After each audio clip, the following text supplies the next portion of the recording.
Hello everyone, কেমন আছো সবাই? তো আমি আবারও নিয়ে আসলাম আর একটা ছোট্ট নতুন ভিডিও। তো দিনটা ছিল 7ই ডিসেম্বর। তো এই দিন তোমরা সকলে আমাকে অনেক ভালোবাসা দিয়েছো, অনেক আশীর্বাদ করেছো, অনেক শুভকামনা দিয়েছো। তো বুঝতেই পারছো কোন দিনের কথা বলছি।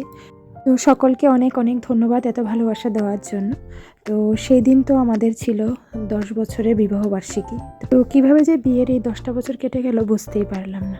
তো অনেক প্ল্যান ছিল মনে মনে, ভেবেছিলাম যদি 10 বছর পূর্ণ হয় তাহলে সেলিব্রেটটা একটু বড় করে করব।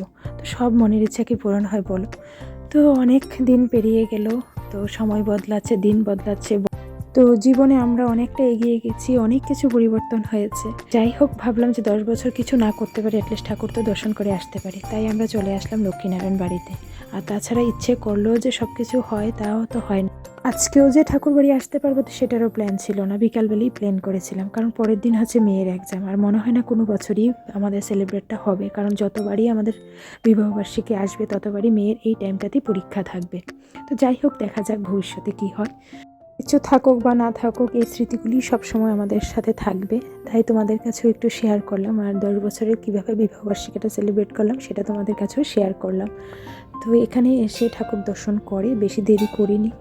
তো যদি পরীক্ষা না থাকতো পরের দিন হয়তো বা একটু ঘোরাফেরা করে একটু এনজয় করে যেতাম, কিন্তু যেহেতু পরের দিন পরীক্ষা আর বেশি একটা দেরি করিনি, এখানেই ঠাকুর দর্শন করে আমরা বাড়ি চলে গিয়েছিলাম।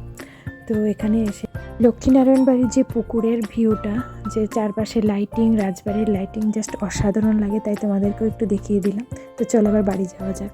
তো বাড়িতে চলে আসলাম, আসার পরই মা বাবা মিলে আমাদেরকে আশীর্বাদ করছে। পর আমি চলে গেলাম মেয়েকে পড়াতে, কারণ যেহেতু ওর কালকে এক্সাম আছে। তো এমনি অনেকটা লেট হয়ে গেছে।